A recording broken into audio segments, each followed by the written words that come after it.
प्रभु यीशु मसीह के मधुर और मीठे नाम में आज दिनांक 6 दिसंबर दिन शुक्रवार को आप सब श्रोताओं का हम स्वागत करते हैं।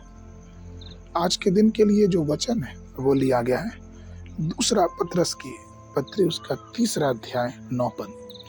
प्रभु अपनी प्रतिज्ञा के विषय में देर नहीं करता, जैसे देर कितने लोग समझते हैं, पर तुम्हारे विषय में धीरज धरता है और नहीं चाहता कि कोई नाश हो, वरन यह कि सबका मन फिराने का अवसर मिले।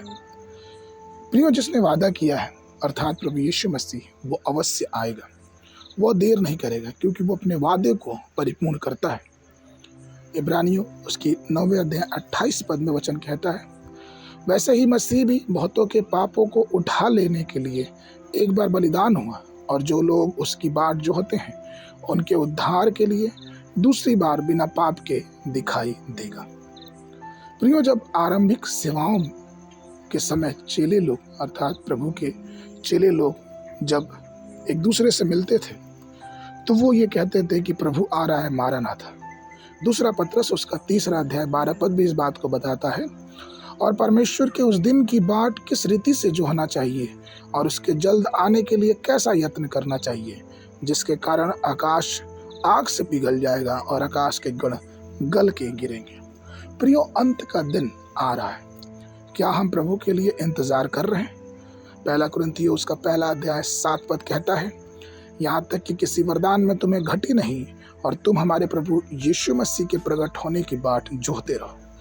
प्रियो, पौलुस के साथ साथ प्रभु के जितने भी शिष्य गण थे, उन्होंने परमेश्वर की बाट जोहने के लिए हमें सिखाया है। उन्होंने बताया है कि हमें परमेश्वर की बाट जोहनी चाहिए।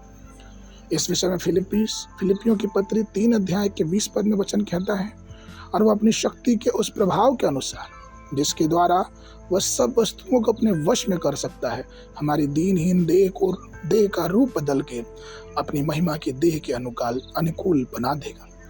इसका मतलब यह है प्रियो कि जब हम परमेश्वर का इंतजार करते हैं तो परमेश्वर हमें एक अनंत जीवन देता है। वो देह जो कभी नाश नहीं होने की, वो देह जिसमें प्रभु यीशु मसीह इस धरती पे आने के बाद 3 दिन कब्र में रहने के बाद जब वो जीवित हुए तो वो देह उनको दी गई। वैसे ही परमेश्वर जब प्रभु आएगा, जैसा कि उसने वादा किया है, अगर हम उसके इंतजार में हैं और परमेश्वर में अपना जीवन बिता रहे हैं तो हम भी बादलों पे उससे मिलेंगे और हमारी भी जीवन बदल जाएगा और फिर हम अनंत जीवन के भागी होंगे। इसलिए हमें चाहिए कि जो परमेश्वर का वचन हमें मिला है उसे इस अंधकार भरी दुनिया में चमकने दें और अपने जीवनों से चमकाएं, जिससे परमेश्वर की दया, परमेश्वर की करुणा हमारे जीवनों में बहुतायत से होने पाए।